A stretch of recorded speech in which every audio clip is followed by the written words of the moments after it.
बिस्मिल्लाहिर्रहमानिर्रहीम अस्सलामुअलैकुम। तो आज की इस वीडियो में हम सीखेंगे कि मोशन की कितनी टाइप्स हैं। टाइप्स ऑफ मोशन के बारे में पढ़ेंगे।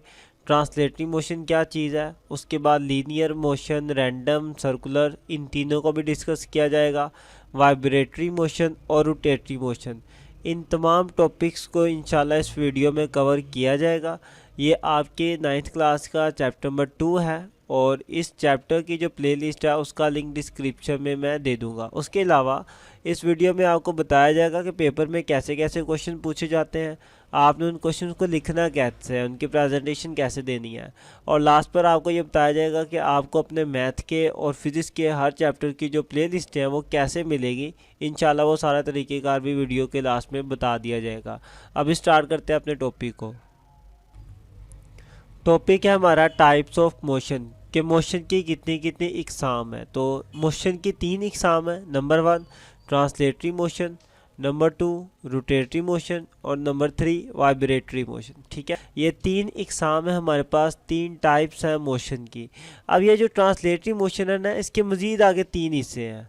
ठीक है, इसकी मज़ीद आगे 3 टाइप्स हैं। एक टाइप का नाम है लीनियर, दूसरी का है रैंडम मोशन और तीसरी टाइप का है सर्कुलर मोशन। ठीक है, तो जो ट्रांसलेटरी मोशन है उसके आगे मज़ीद 3 किस्में हैं, लीनियर, रैंडम और सर्कुलर।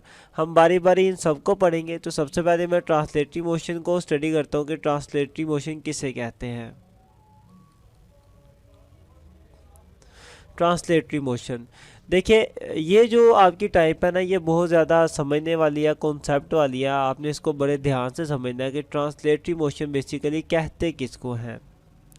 मैं आपको अगर इसकी एग्जांपल दूं तो सबसे पहले एग्जांपल से समझते हैं, बाद में फिर हम इसकी डेफिनेशन पे आएंगे। कि लेट्स सपोज ये आपके पास एक कार है। ठीक है, कार के अंदर कोई आदमी बैठा गाड़ी को चला रहा है। तो गाड़ी आगे की तरफ मूव करेगी तो गाड़ी के अंदर जो आदमी बैठा हुआ है वो भी आगे की तरफ गाड़ी की डायरेक्शन में मूव करेगा। तो बेसिकली मूव कर कौन रहा था, कार मूव कर रही थी। ठीक है, आदमी खुद मूव नहीं था कर रहा, वो सिर्फ अंदर बैठा हुआ था। लेकिन कार की वजह से आदमी भी उसने भी क्या कर दिया, आगे की तरफ मूव करना शुरू कर दिया। ज़ाहिर है जो कार की मोशन है वही क्या हो जाएगी, इसकी भी मोशन हो जाएगी। तो बजाते खुद तो वो मूव नहीं कर रहा, लेकिन वो जिस चीज़ के अंदर बैठा हुआ है ना वो मूव कर रही है। तो जो मोशन इसकी होगी, मतलब कि जो मोशन कार की होगी वही मोशन अब किसकी हो जाएगी, अंदर बैठे हुए शख्स की हो जाएगी। ठीक है, अगर कार मेरी सीधी जा रही है तो अंदर बैठे हुए शख्स की मोशन भी क्या हो जाएगी, स्ट्रेट हो जाएगी, सीधी मोशन हो जाएगी। ठीक है, तो आप इसमें देखिए कि जो बॉडी है ना, एक्चुअली में जो आदमी है, जो इंसान है, जो अंदर ऑब्जेक्ट बैठा हुआ है, वो खुद मूव नहीं करेगा, बल्कि वो जिस चीज़ के अंदर बैठा होगा ना वो मूव करेगी। ठीक है, एक और इसकी एग्जांपल लेते हैं कि आपके पास ये झूला है। ठीक है, आप देख सकते हैं कि ये झूला है, इसमें लोग बैठे हैं और ये झूला घूम रहा है हमारा। ठीक है, तो क्या लोग खुद घूम रहे हैं, नहीं, लोग नहीं घूम रहे, लोग जिसके अंदर बैठे हैं ना वो चीज़ घूम रही है बेसिकली। ठीक है, घूम ये झूला रहा है, झूले के घूमने की वजह से इसके अंदर जो लोग बैठे हैं वो भी घूम रहे हैं। ठीक है, बजाते खुद तो वो मूव नहीं कर रहे, खुद अपने आप को तो वो नहीं घुमा रहे, लेकिन वो जिस चीज़ के अंदर बैठे हैं उसकी वजह से ये क्या कर रहे हैं, घूम रहे हैं। तो इन दोनों एग्जाम्पल से एक बात आपके माइंड में क्लियर होनी चाहिए कि इन दोनों मोशन में क्या हो रहा है कि जो जिस्म है, जो बॉडी है, वो खुद मूव नहीं कर रही, बल्कि जिस चीज़ के अंदर बैठी हुई है ना वो हरकत कर रही है। ठीक है, अब अगर वो चीज़ गोल दायरे में हरकत कर रही है तो जिस्म भी गोल दायरे में हरकत करना शुरू कर देगा। और अगर आप किसी ऐसी चीज़ के अंदर बैठे हैं जो कि स्ट्रेट लाइन में मूव कर रही है तो आपकी बॉडी भी क्या कर देगी, स्ट्रेट लाइन में मूव करना शुरू कर देगी। तो अब ये जो बॉडीज़ इनके अंदर बैठी हुई है ना, इन बॉडीज़ की मोशन को हम कहेंगे, इनकी मोशन क्या है, ट्रांसलेटरी मोशन। ठीक है, इनकी बॉडीज़ की मोशन क्या हो जाएगी, ट्रांसलेटरी मोशन। तो ट्रांसलेटरी मोशन में क्या होता है कि जो जिस्म होता है वो खुद नहीं घूमता, ना ही खुद आगे की तरफ मूव करता है, बल्कि वो जिस चीज़ के अंदर बैठा होता है ना उसकी वजह से इसकी मूवमेंट हो रही होती है। उम्मीद है कि आपको ये कॉन्सेप्ट समझ आया होगा ट्रांसलेटरी मोशन का। अगर आया है तो आपने कमेंट करके लाजमी मुझे बताना है। अगर फिर भी कहीं पे कोई इशू रह जाता है तो आप वो भी कमेंट करके पूछ सकते हैं। अब ट्रांसलेटरी मोशन की मैं डेफिनेशन आपको दिखा देता हूँ। ये है, लिखा हुआ है, इन translational motion a body moves along a line without any rotation कि जो बॉडी है वो किसी ना किसी लाइन के गिर्द घूमती है विदाउट एनी रोटेशन, बगैर घूमे। द लाइन में भी स्ट्रेट और कर्व, कि वो लाइन सीधी भी हो सकती है और गोल भी हो सकती है। अब इसका मतलब यह है कि जो बॉडी है वो खुद तो नहीं रोटेट करती, खुद तो नहीं घूमती, ना ही खुद मूव करती है, लेकिन फिर भी वो ऐसी लाइन में होती है, वो लाइन स्ट्रेट भी हो सकती है और दायरा नुमा भी। मतलब वही है उसका जो मैंने आपको बताया था कि वो बॉडी हो सकता है किसी ऐसी चीज़ के अंदर हो कि जो खुद स्ट्रेट लाइन में भी मूव कर सकती हो या गोल दायरे में भी हरकत कर सकते हैं, जैसे कि आपको एग्जांपल में मैंने बताया। ठीक है, तो ट्रांसलेटरी मोशन में क्या होता है कि बॉडी खुद मूव नहीं करती, लेकिन वो जिस चीज़ के अंदर बैठी होती है वो मूव करती है। ठीक है, अब वो चीज़ स्ट्रेट भी मूव कर सकती है और गोल भी मूव कर सकती है, यही उसकी डेफिनेशन में बात की हुई है। तो ये एक इम्पोर्टेंट कॉन्सेप्ट था ट्रांसलेटरी मोशन का। अच्छा, इसका नाम भी तो देखे ना, क्या लिखा हुआ है, ट्रांसलेटरी। तो ट्रांसलेटरी का मतलब क्या होता है उर्दू में से अगर आप देखें ना, इसका मतलब होता है मुतरज्जम। मुतरज्जम, ठीक है, मतलब कि किसी चीज़ का तर्जमा करना, किसी चीज़ की ट्रांसलेशन करना। जैसे इंग्लिश की हम ट्रांसलेशन करते हैं तो मेन चीज़ तो इंग्लिश है ना, उसी तरह ही आप देखें कि आपके पास ये कार है, तो हरकत मेन चीज़ क्या है, हरकत को कर कौन रहा है, कार कर रही है। अब कार की जो हरकत है, कार की जो मोशन है, वो किस में आ रही है, इस बंदे में आ रही है। ठीक है, तो बंदे ने क्या किया, कार की मोशन को ट्रांसलेट किया, मतलब कि कार अगर आगे जा रही थी खुद भी उसकी तरह आगे मूव करना शुरू कर दिया। तो इस तरीके से इसका नाम है ट्रांसलेटिव मोशन। तो मैं उम्मीद करता हूँ कि मैं आपको इसका कॉन्सेप्ट समझा पाया हूँ। ट्रांसलेटिव मोशन का डेफिनेशन याद करना मुश्किल नहीं है, लेकिन आपको ना इसका कॉन्सेप्ट आना चाहिए। तो ये ट्रांसलेटिव मोशन की एग्जांपल है, और यही आपके पास मतलब कि इसकी नीचे ये ट्रांसलेटिव मोशन की डेफिनेशन है, और इनकी एग्जांपल भी यही है कि कोई बॉडी अगर स्ट्रेट एक कार में है और कार सीधा मूव कर रही है तो भी उसकी मोशन क्या होगी, ट्रांसलेटरी होगी। अगर कोई बंदा ऐसे झूले में बैठा हुआ है जिसके अंदर बैठ के वो गोल घूम रहा है, तो तब भी उसकी मोशन क्या होगी, ट्रांसलेटरी मोशन ही होगी। पेपर में अक्सर ये आता है, ट्रांसलेटरी मोशन की डेफिनेशन के बारे में पूछा जाता है, तो इसकी एग्जांपल लिख देना। ठीक है, इस झूले को हम कहते हैं फेरिस व्हील। अब आपको जैसा कि मैंने बताया था कि ट्रांसलेटिव मोशन की क्या है, तीन टाइप्स है, लीनियर, रैंडम और सर्कुलर। तो अब इन तीनों को पढ़ते हैं। ठीक है, तो सबसे पहले लीनियर मोशन को देख लेते हैं। लीनियर मोशन नाम से ही आपको समझ आ जाएगी हर एक का कि लीनियर, लीनियर का मतलब होता है सीधा, स्ट्रेट लाइन। तो ऐसी मोशन जो एक सीधी लाइन में हो उसे हम क्या कहते हैं, लीनियर मोशन कहते हैं। यही इसकी एग्जांपल भी है कि straight line motion of a body is known as its linear motion, कि सीधी लाइन में जो हरकत होती है उसे हम क्या कहते हैं, लीनियर मोशन कहते हैं। आगे उसकी एग्जांपल देखें, एरोप्लेन, जैसा कि हवाई जहाज़ है वो सीधा स्ट्रेट लाइन में हरकत करता है, तो वो भी उसकी क्या आ जाएगी, एग्जांपल हो जाएगी। उसके अलावा एक और एग्जांपल है कि ऑब्जेक्ट फॉलिंग वर्टिकली डाउनवर्ड, कि जो बॉडी ऊपर से नीचे सीधा गिर रही होती है तो वो भी सीधे ही गिर रही होती है ना, तो उस वक्त भी उनकी जो मोशन होती है वो भी क्या हो जाती है, लीनियर मोशन हो जाती है। तो ये कुछ दो एग्जांपल थी, आप और भी अपने इर्द गिर्द काफ़ी एग्जांपल्स देख सकते हो लीनियर मोशन की। अच्छा, तो एक लीनियर मोशन थी, है ना। देखिए, लीनियर मोशन हमने पढ़ लिया कौन सी होती है। अब हम पढ़ेंगे नेक्स्ट मोशन, रैंडम मोशन, या फिर पहले हम सर्कुलर पढ़ लेंगे। Circular motion. अब सर्कुलर मोशन क्या है, सर्कुलर आपको इसके नाम से ही पता चल रहा है कि ऐसी मोशन जिसमें बॉडी क्या होगी, किसी ना किसी गोल सर्कल में घूम रही होगी, तो उस वक्त उसकी जो मोशन होती है उसे क्या कहते हैं, सर्कुलर मोशन कहते हैं। इसकी डेफिनेशन में भी यही सिंपल सी बात है, the motion of an object in a circular path, किसी गोल रास्ते पर किसी जिस्म की जो हरकत होती है, मोशन होती है, उसे हम कहते हैं सर्कुलर मोशन। अगर इसकी एग्जांपल की बात की जाए तो बड़ी फेमस इसकी एग्जांपल है, the motion of the earth around the sun, कि ज़मीन की, ये ज़मीन है फर्ज करो हमारी, और ये हमारा सूरज है, तो ज़मीन क्या कर रही है, सूरज के गिर्द घूम रही है, तो ज़मीन की सूरज के गिर्द जो मोशन है वो क्या हो जाएगी, सर्कुलर मोशन हो जाएगी। अच्छा, आगे वो कहते हैं motion of the moon around the earth, के चांद भी तो है ना हमारा, चांद क्या करता है, चांद ज़मीन के गिर्द घूमता है। ये फर्ज कर लो ये हमारा चांद है और चांद हमारा ज़मीन के गिर्द घूम रहा है, तो चांद की जो मोशन है वो भी सर्कुलर मोशन है, और ज़मीन खुद क्या कर रही है, सूरज के गिर्द घूम रही है, वो भी क्या है, सर्कुलर मोशन है। तो ये उसकी कुछ एग्जांपल आ जाती है सर्कुलर मोशन की। सर्कुलर के बाद हम बात करते हैं अपनी रैंडम मोशन की, कि रैंडम मोशन किसे कहते हैं। रैंडम, अगर आप इसके नाम की तरफ जाए ना, तो नाम का मतलब ही क्या है, रैंडम का मतलब होता है बेतरतीब, बेतरतीब।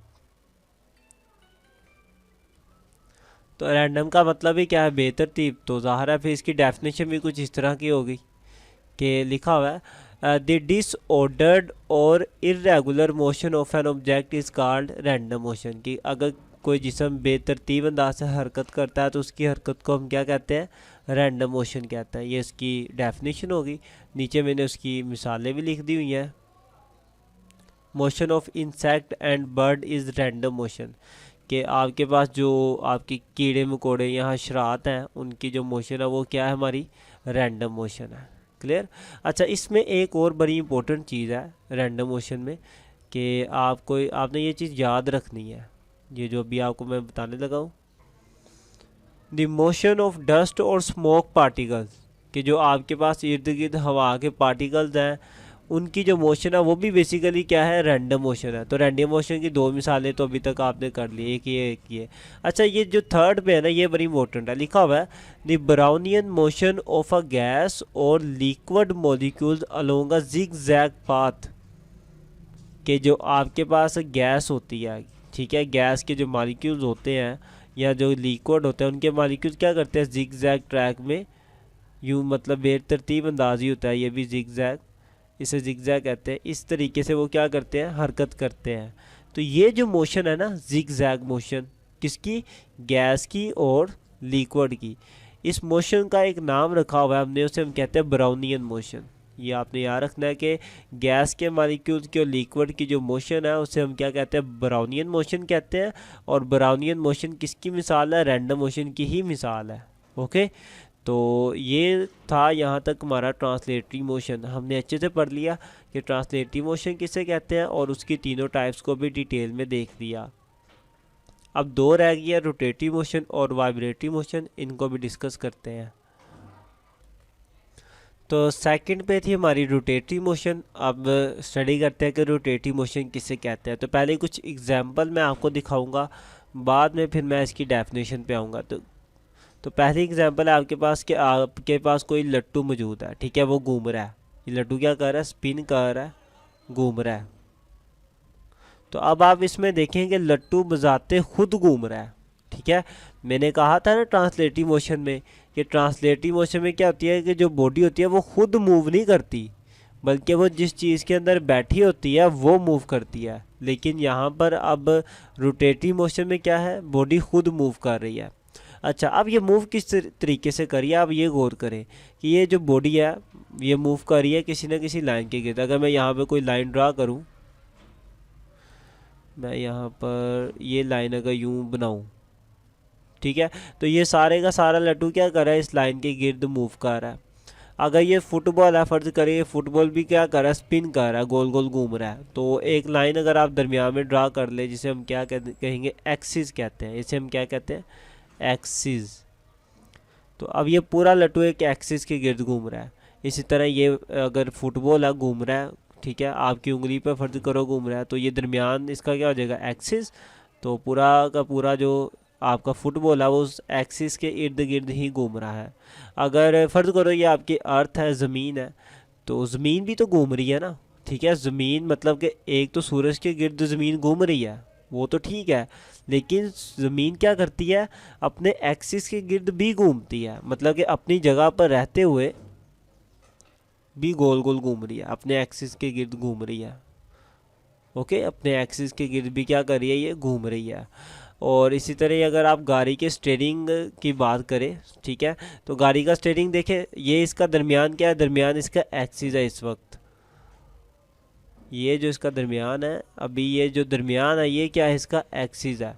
तो पूरे का पूरा स्टीयरिंग व्हील क्या कर रहा है, ये पूरे का पूरा स्टीयरिंग व्हील इस दरमियान वाले एक्सिस के गिर्द घूम रहा है, ठीक है। ये दरमियान वाला पॉइंट है, अगर आप कोई लाइन इस पॉइंट में से गुजारे हैं तो पूरे का पूरा जो आपका स्टीयरिंग है उस लाइन के गिर्द ही घूम रहा है। तो ये कुछ एग्जाम्पल थे, जिन एग्जाम्पल से आपको समझ आया होगा कि रोटेटरी मोशन में क्या होता है कि जो बॉडी है वो रोटेट करती है किसी ना किसी एक लाइन के गिर्द, ठीक है, एक ही जगह पर रहते हुए तो एक लाइन के इर्द गिर्द घूम रही होती है, ठीक है, बॉडी पूरी की पूरी घूम रही होती है, तो उससे हम कहते हैं रोटेटरी मोशन। तो अब इसकी डेफिनेशन करेंगे तो आपको इजीली याद हो जाएगी। डेफिनेशन ये है कि the spinning motion of a body about its axis is called its rotatory motion, कि किसी भी बॉडी की अपने एक्सिस के गिर्द जो स्पिनिंग मोशन है, स्पिन करना है, घूमना है, उससे हम क्या कहते हैं, रोटेटरी मोशन कहते हैं। तो ये थी हमारे पास रोटेटरी मोशन और ये मैंने उसकी कर दी एग्जाम्पल्स। उम्मीद करता हूँ कि आपको रोटेटरी मोशन की समझ आई होगी, ठीक है। अच्छा, तो रोटेटरी मोशन के बाद थर्ड पे हमारे पास आती थी हमारी वाइब्रेटरी मोशन। तो अब हम डिस्कस करते हैं अपनी वाइब्रेटरी मोशन को। तो पहले मैं इसकी भी एग्जांपल्स आपको बताऊंगा, बाद में फिर कोई और काम करेंगे, मतलब कि डेफिनेशन बाद में करेंगे। तो पहले एग्जांपल पे आते हैं। तो दो एग्जांपल्स हैं आपके सामने। नंबर 1 ये, इसे कहते हैं सीसा, मतलब इस झूले का नाम क्या है, सीसा, सीसा। ओके, अब इसमें होता क्या है कि ये देखिए इस साइड पे एक बच्चा बैठा हुआ है, एक साइड पे बैठा हुआ है, तो ये ऊपर नीचे मूव करेगा झूला। अब ये झूला ऊपर नीचे मूव कर रहा है, अगर ये झूला मतलब रेस्ट की हालत में हो, सुकून से खड़ा हो, तो इसकी ये वाली जो पोजीशन है, ये वाली जो मैंने थोड़ी हल्के कलर की बनाई है, ये इसकी क्या हो जाती है, ये इसकी हो जाती है मीन पोजीशन। मीन पोजीशन मतलब कि दरमियानी पोजीशन। ये सारे का सारा झूला क्या करे, अपनी दरमियानी पोजीशन के इर्द गिर्द ही मूव करेगा ना, कभी ऊपर जाएगा कभी नीचे जाएगा। तो अपनी मीन पोजीशन के आगे पीछे क्या कर रहा है, ये मूव कर रहा है। क्लियर है। अच्छा, एक और एग्जांपल लेते हैं कि आपके सामने ये मैंने क्या बनाया हुआ, सिंपल पेंडुलम है, मतलब पेंडुलम वाली घड़ी है। ऐसी घड़ी है जिसके नीचे आपने देखा होगा अक्सर घड़ी होती है, उसके नीचे यूँ एक लटक रहा होता है, इसे हम कहते हैं पेंडुलम। तो पेंडुलम वाली ये आपकी घड़ी है। अब इसमें क्या होता है, ये पेंडुलम जो होता है वो आपका कभी इस साइड पे जाता है और कभी इस साइड पे जाता है। तो ये जो इसकी दरमियान वाली पोजीशन है ना, ये इसे हम कहते हैं इसकी mean position. Mean position, Urdu में इसे कहते हैं वस्ती पोजीशन।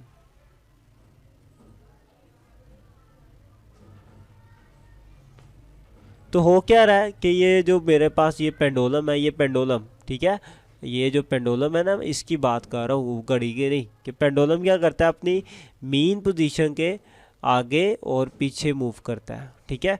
तो फिर वही बात कि वस्ती पोजीशन के आगे पीछे मूव कर रहा है, तो इसलिए इसकी मोशन को हम क्या कहेंगे, वाइब्रेटरी मोशन।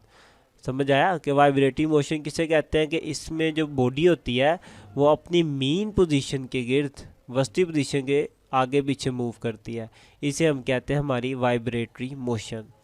अब इसकी डेफिनेशन करते हैं। तो डेफिनेशन इसकी सिंपल सी है, देखें लिखा हुआ है, to and fro motion of a body about its mean position is known as vibratory motion. कि टू एंड फ्रो मोशन, किसी ये जो आगे पीछे वाली मोशन है ना, इसे हम कहते हैं टू एंड फ्रो मोशन, ठीक है। कि to and fro motion of a body, किसी भी जिस्म की आगे पीछे दोहराई जाने वाली motion, about its mean position, अपनी मीन पोजीशन के गिर्द जो मोशन होती है उसे हम कहते हैं उसकी वाइब्रेटरी मोशन। किसी भी बॉडी की अपनी मीन पोजीशन से आगे पीछे दोहराई जाने वाली मोशन को कहते हैं वाइब्रेटरी मोशन। तो यहाँ तक हमारी वाइब्रेटरी मोशन भी कंप्लीट होगी, मैंने आपको इसकी एग्जांपल्स भी बता दी। तो पेपर में जो आता है, ये एक लॉन्ग क्वेश्चन भी आता है, इसमें से शॉर्ट भी आते हैं, ये सारे शॉर्ट भी हैं, ठीक है। मतलब कि पेपर में अलग से ट्रांसलेटिंग मोशन के बारे में भी पूछा जाता है, रोटेटरी के बारे में अलग से डेफिनेशन पूछी जाती है, वाइब्रेटरी की डेफिनेशन पूछी जाती है। तो आपने इनकी डेफिनेशन के साथ एग्जाम्पल्स लाजमी बतानी है, जो एग्जाम्पल मैंने आपको बताई है वही आप लिखाना। तो और ये एक कंप्लीट लॉन्ग क्वेश्चन भी बनता है कि ट्रांसलेटिव मोशन क्या है, उसकी टाइप्स लिखें। तो ये सारे का सारा एक अलग लॉन्ग बन जाएगा, या हो सकता है ये सारा ही लॉन्ग आ जाए कि टाइप्स ऑफ मोशन क्या है, नोट लिखें, ठीक है। तो आपने ये अच्छे से याद करना है। मैं एक बार रिपीट कर देता हूँ कि ट्रांसलेटिव में क्या होता है, बॉडी खुद मूव नहीं करती, किसी ऐसी बॉडी के अंदर बैठी होती है कि जो बॉडी मूव कर रही होती है, तो बॉडी की वजह से उसकी खुद की भी मूवमेंट हो रही होती है। अच्छा, और रोटेटरी में क्या होता है कि बॉडी जो होती है वो किसी ना किसी एक्सिस के गिर्द घूम रही होती है, उस एक्सिस के गिर्द घूम रही होती है। और वाइब्रेटरी में क्या होता है कि बॉडी अपनी मेन पोजीशन के आगे पीछे मूव कर रही होती है, ठीक है, आगे पीछे मूव कर रही होती है अपनी मीन पोजीशन के। ये एक सिंपल सी टाइप्स ऑफ मोशंस थी। उम्मीद करता हूँ कि आपको समझ आया होगा। अगर आप अपने मैथ की और फिज़िक्स की चैप्टर्स की प्लेलिस्टें हासिल करना चाहते हैं तो उनका तरीक़ेकार इस वीडियो में मैं आपको बता देता हूँ।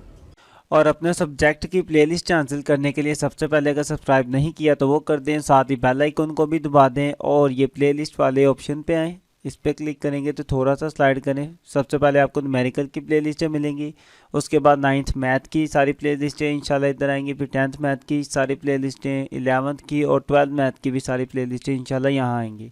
उसके नीचे फिज़िक्स की प्लेलिस्ट है, पहले 9th क्लास की और उसके बाद 10th क्लास की फिज़िक्स की प्लेलिस्टें होंगी। वीडियो अच्छी लगे तो इसे शेयर लाजमी कीजिएगा, चैनल को सब्सक्राइब भी कीजिएगा। मिलते हैं इंशाल्लाह नेक्स्ट वीडियो में, तब तक के लिए अल्लाह हाफिज़।